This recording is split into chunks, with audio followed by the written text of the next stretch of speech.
Eh bien, bonjour à tous et à toutes. Bienvenue dans le village de Valzan. Cette fois, je vais vous présenter notre beau village de Valzan en faisant un petit peu le tour et en parlant de tous les travaux que la commune a effectués cette année et les années antérieures, on va dire depuis que Valzan est rentré dans le giron de la Plagne tarentaine. Bonjour Milka. Bonjour Bernard. Écoute, tu sais, bon, la commune a mis pas mal d'argent dans l'auberge pour lui redonner un petit coup de neuf, un petit coup de moderne. Et est-ce que tu peux nous dire un petit peu ce qui a été fait? Là, on voit ce magnifique parasol qui a l'air d'être solide comme un roc. Là. Il est très solide, il est grand, il est apprécié de tous les gens. Le vent peut souffler, et ben ça tient.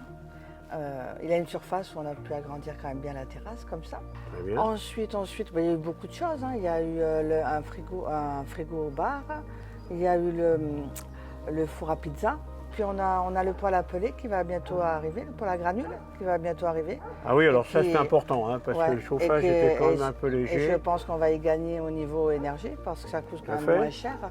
Franchement, tout ce qui a été fait, c'est que du bonheur. Ça redonne un peu de cachet à cette auberge. Et puis on a l'intention, nous, par la suite, de faire aussi d'autres choses qui vont être très bien. On la bichonne, notre auberge, parce que c'est quand même un atout exceptionnel d'avoir dans un petit village comme Valzan, une auberge comme celle-là, qui a quand même 4 chambres d'hôtes, et 2 dortoirs, de 8 lits et 10 places. Oui, c'est ça. Et donc un gîte où les groupes peuvent cuisiner. L'avantage qu'on a, c'est qu'on est sur le GR5 qui est très fréquenté par le monde entier, on peut dire. Ouais. Et alors quand on regarde la vue là, sur le massif de la Grande Nausière, là-bas c'est très joli. C'est extraordinaire. De ce côté-là, le Mont Pourri avec la Liette et Belle-Côte, c'est vraiment, il y a tout. Et elle regroupe, elle résume tous les atouts que possède le village. Bien, merci Milka. Eh bien de rien, merci beaucoup Bernard. Et puis bon courage pour cette fin de saison. Et puis pour l'automne qui arrive, là tu viens de récupérer les petits élèves qui viennent manger, je crois. Oui, et puis également, un peu plus cette année, c'est bien. Bonjour Marine. Bonjour Bernard. Alors tu es l'institutrice pratiquement nouvelle, mais tu as déjà fait une année scolaire. Oui, c'est ça. J'ai déjà fait une année à l'école de Valzan l'année dernière. C'est une classe unique, C'est une classe unique à Valzan. Est-ce que tu peux nous dire combien tu as d'élèves par section? Oui, alors au total j'ai 14 élèves. J'en ai 3 en petite section, 3 en moyenne section. J'ai une grande section, 2 CP, 2 CE1, 2 CE2. Alors j'ai pas de CM1, c'est l'année trou. Et j'ai un CM2. L'avenir est assuré parce qu'il y a quand même pas mal de bébés là, qui commencent à grandir. Oui, quelques naissances dans le village, c'est bon signe. Ouais. Normalement, donc, toutes les années seront comblées. Voilà, c'est très bien. C'était une très bonne nouvelle. On va parler un peu vacances. Qu'est-ce que vous avez comme projet pour... Il y a des classes de mer, des classes vertes. Oui, alors cette année, on peut dire qu'on a 3 grands axes, 3 grands projets à l'école de Valzan. Alors le premier, il repose sur un tour du monde pour faire découvrir un peu aux élèves de tous les âges ce qui nous entoure. Actuellement, en première période, on est en Égypte, donc toute la classe est décorée selon les décors de l'Égypte. Le second projet, il est plutôt axé sur l'environnement. Ça, c'est en partenariat avec l'intervenant musique, puisqu'on chante des chansons autour du recyclage, de l'environnement et du respect de la planète. Et puis le troisième projet, alors c'est le projet classe découverte. Donc ça ne sera pas une classe de mer, mais plutôt une classe verte cette année encore, comme l'année dernière. Alors j'ai encore pas d'idée précise de la destination, mais comme en histoire, on travaille sur le Moyen-Âge, j'aimerais beaucoup emmener les enfants dans une destination où ils pourraient visiter des châteaux, se rendre compte du monde de l'époque. Très bien, écoute, merci. Merci à toi Bernard, c'était avec plaisir. Je te souhaite une bonne année scolaire. Merci à toi également. Et puis je souhaite que tu restes parmi nous le plus longtemps possible. Ça me fait plaisir. Merci beaucoup Bernard. Bien, nous sommes ici au sommet du village de Valzan et je vais vous parler d'un gros chantier qui a eu lieu l'année dernière, l'enfouissement des réseaux secs. À la place vous voyez, du mât qui supporte l'éclairage public derrière moi, eh bien, il y avait, il faut imaginer, un gros poteau en béton qui récupérait des fils venant des 4 points cardinaux et ça faisait une toile d'araignée qui nous masquait le paysage magnifique qu'on peut voir actuellement. Bonjour Maurice. Bonjour Bernard. Tu vas bien? Ça va, ça va. Voilà, bah écoute, on va faire un petit interview. Tu vas nous raconter un petit peu l'histoire du bassin des Chénets. Ouais. Hein? Parce que toi, tu es né à Valzan. Ah, tu m'as même dit que tu étais remonté à tes ancêtres jusqu'au XVIIe siècle. Bien sûr, Hein? parce que enfin, mes grands-parents, ils racontaient d'abord il y a la date, en 1800.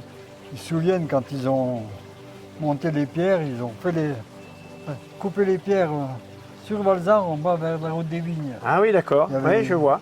Ouais. Puis ils ont monté, bien sûr, avec toute la commune, c'est peut-être les monter, quoi. Oui, oui. Parce que c'est uniquement le quartier des Chenets là, qui était responsable du bassin, là. Ah d'accord. Pas les autres. D'accord. Alors ce bassin, toi, tu as joué dans l'eau Oui. quand tu étais enfant. Bien sûr. Hein? Puis on lavait quelque chose, on avait toujours quelque chose à laver, on est au bassin, il n'y a pas de Bien problème. sûr. Ouais. Alors voilà. Et alors pourquoi il est aussi grand ce bassin? Parce qu'il est énorme. Parce qu'il y avait beaucoup de bétail à l'époque. Il y avait peut-être là, il y avait au moins une trentaine de bêtes à faire à boire le matin. De l'autre côté, il y en avait une vingtaine. Oui. Alors, le matin et soir, il fallait. Puis après, il y avait les mulets, les chevaux, il fallait faire boire. Ah oui, bien Il sûr. fallait Ouais, ouais. venir à tour de rôle parce que sinon, si on croisait les deux troupeaux, on ne pouvait pas, ils se battaient les Ils se mettaient les peignets. surtout c'est quand ça il y avait des taureaux. Ah oui, oui, oui. Je crois que tu as participé à la réfection de la charpente. En Hein? 70 quand il est cassé. Oui, oui. Alors après, on aurait fait avec Camille, mon voisin, mais il n'a pas voulu que personne paye. Ça, c'est une source. Hein? C'est Ouais. pas le réseau Ah non, non, d'eau c'est des potable. sources. Hein? Ça ne vient pas du tout du réservoir Non. de la commune.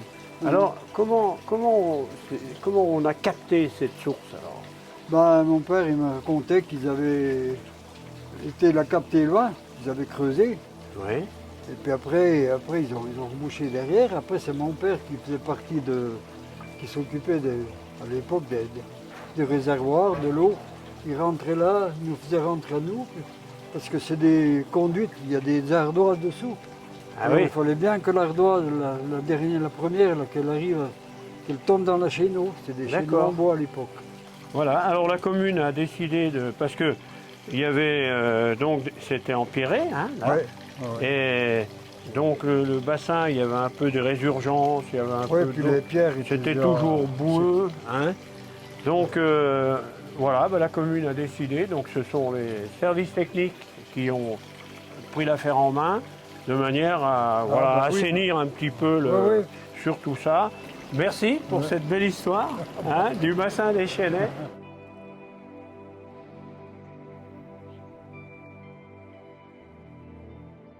Ben, nous sommes là dans la ferme du GAEC de Valzan. Hein. Voilà, derrière nous, le beau paysage du versant nord. Je vais laisser Bernard se présenter. Oui, donc je m'appelle Bernard Usanal. Je suis membre du GAEC de l'exploitation où on se trouve en ce moment. Donc c'est une exploitation agricole qui a vu le jour en 92 avec la construction d'un premier bâtiment qui était le bâtiment pour les vaches laitières. Et puis on a continué avec la construction d'un nouveau bâtiment pour les veaux et les génisses. Et ça correspondait donc à l'installation des nouveaux associés, des nouveaux jeunes, puisque le GAEC du Rouennais, donc c'est une exploitation à 4 associés. Et moi je suis le quatrième qui est sur le départ, puisque j'ai atteint l'âge de la retraite. Et donc mes 3 associés qui viennent de s'installer et qui sont des jeunes agriculteurs. Alors moi je voudrais rajouter que tu as quand même été élu pendant 37 ans, hein, Oui. ici à Valzan. Est-ce que tu peux nous expliquer un petit peu comment fonctionne le GAEC? Le GAEC, c'est 130 vaches laitières. Donc les vaches laitières, évidemment, c'est pour la production de lait pour la fabrication du Beaufort. Donc on a les 2 races qui sont autorisées dans le Beaufort, c'est la race Tarine et la race Abondance. Pour avoir 130 vaches laitières, il faut élever une quarantaine de génisses par an. Donc c'est des génisses qui sont élevées dans ce bâtiment-là. Évidemment, en ce moment, il n'y a rien au niveau de l'exploitation, puisque tous les animaux sont dans les alpages. L'été, ben, les associés du GAEC ne s'occupent pas des vaches. Elles sont à l'alpage, elles sont menées par des bergers. Et alors, est-ce que tu peux nous parler justement de la fabrication du Beaufort? Donc l'été, il est fabriqué sur place à Plan-Pichu? L'été, il est fabriqué à l'alpage de Plan-Pichu, oui, Oui. puisque la commune de Valzan et Granier ont mis ensemble leurs alpages. Et l'hiver, donc, c'est la coopérative de Hem qui ramasse le lait des exploitations et il est fabriqué à Hem et affiné à Hem. Voilà. Est-ce que tu peux nous parler de la saison justement qu'on vient de vivre, l'été qu'on vient de vivre? Quel a été l'impact pour vous de la sécheresse Ben, on a un été compliqué. Cette année, on a quand même atteint des températures à 40 degrés et ça, on n'avait jamais connu ça en montagne. Jamais, jamais, jamais. Donc il y a quand même des questions à se poser. Hein. Si c'est l'année de référence sécheresse du 21e siècle, eh ben, elle sera passée. Mais si c'est la tendance, et comme tout le monde a l'air d'annoncer, si c'est la tendance de l'avenir, ça va quand même remettre en question et des savoir-faire et des habitudes et forcément la végétation qui évolue. Et puis c'est inquiétant pour les alpages. Les vaches à 2000 mètres d'altitude, je pense qu'elles ont souffert de la chaleur. Donc on a eu une grosse baisse de production, à peu près 20% de baisse. Mais voilà, c'est pas une année simple. Non, c'est pas une année simple. Donc, écoute, il ne nous reste plus qu'à souhaiter que, comme tu dis, cette année qui vient, cet été qui vient de se dérouler, ne soit qu'une référence et ne soit pas une habitude. Une habitude, parce que ça, effectivement, ça nous poserait de gros problèmes. Merci Bernard, et à bientôt. Salut.